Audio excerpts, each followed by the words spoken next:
मैंने जब भजन किया था, मैं भजन में भी अच्छा कर रही थी, मुझे शायद ज़रूरत नहीं थी कथा की ओर जाने की, पर मुझे कुछ और करना था। और मुझे जब कथा दिखी, जो मेरी पहली कथा थी, जब एक इंटरेस्ट आया, हो सकता है उस वक्त मुझे एक मन में जिज्ञासा, इंटरेस्ट आया कि बड़ी अच्छी चीज़ है, करते हैं इसको, पर वो करने में मुझे 1.5-2 साल लग गए। तो मेरे लिए इतना टफ था, क्योंकि मेरी उम्र भी छोटी थी, मुझे वो बात समझ नहीं आ रही थी, मुझे ऑल टुगेदर एक नई भाषा सीखनी पड़ी थी। मैं मारवाड़ी में मैंने वो पहली कथा करी थी, और हमने 1.5-2 साल तक घर में सिर्फ मारवाड़ी में बात करी थी। सो दैट वो एक कमांड आए मेरे ऊपर, उस लैंग्वेज के ऊपर। तो समय लगातार चाहती तो मैं उस वक्त छोड़ सकती थी कि नहीं भाई, भजन अच्छा है मुझसे, पर नहीं, मुझे करना है नई चीज़। मैं उस कंफर्ट जोन में नहीं जाना चाहती। और जब उस पहली कथा को लेके कंफर्ट जोन हुआ, तब मैंने श्रीमद् भागवत करी।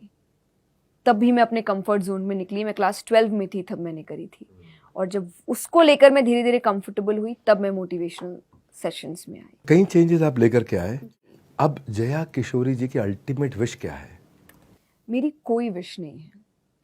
मुझे जो दिखता जाएगा मैं करती जाऊंगी। मैं प्लान नहीं करती चीज़ें। और ये कोविड ने शायद और मुझे सिखा दिया कि करना भी नहीं चाहिए। कहते हैं कि अंतर्मुखी सदा सुखी।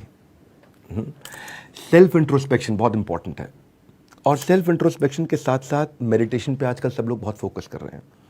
पर मेडिटेशन के लिए शास्त्रों में तरीके बताए हैं। मैंने देखा हर धर्म में लगभग एक तरीका बताया है।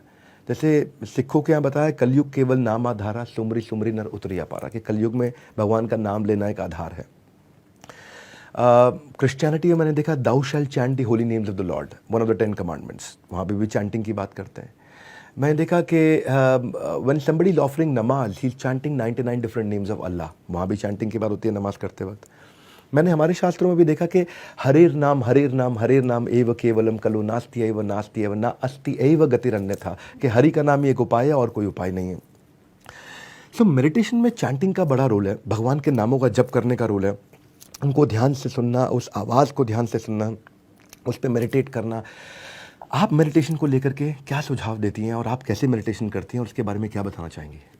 एग्जैक्टली जो आपने बात कही, और बहुत सी स्टडीज़ है, अगर आप इंटरनेट में सर्च करें, जो ये प्रूफ करते हैं कि मंत्र चैंटिंग, जिनको उन्होंने नाम दिया है ट्रांसेंडेंटल मेडिटेशन, ये सबसे अच्छी मेडिटेशन मानी गई है। क्योंकि पहली चीज़, जो मंत्रों के जो वाइब्रेशंस होते हैं वो आपके दिमाग को बहुत काम करते हैं, आपका कंसंट्रेशन पावर बढ़ाते हैं, मेमोरी पावर बढ़ाते हैं।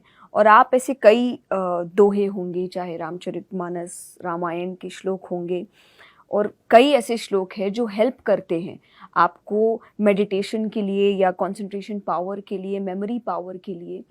तो बहुत पहले से ये चीज़ आती आई है कि मंत्र आपको हर चीज़ में हेल्प कर रहे हैं। तो मैं भी मेडिटेशन मंत्र चैंटिंग के थ्रू ही करती हूँ, मॉर्निंग में भी, रात को सोने से पहले भी, क्योंकि वो जो आपको सुकून देता है। क्योंकि पहली चीज़, उसके साथ एक इमोशन जुड़ा है। आप वर्ड्स बोल रहे हैं या कोई भी और मेडिटेशन कर रहे हैं, तो वहाँ शायद इमोशंस ना आए, पर जब आप मंत्र चैंटिंग करते हैं और आप थोड़ा भी भगवान में मानते हैं, तो आपका एक इमोशन जुड़ जाता है। तो योग क्या है? यूनियन है, आपको हर चीज़ को जोड़ना है।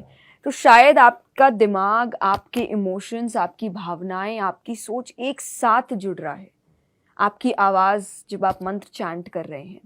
तो मुझे ऐसा लगता है, इसीलिए मंत्र चैंटिंग बेस्ट मेडिटेशन का एक फॉर्म हो सकता है, जो आपको हर फील्ड में हेल्प कर सकता है।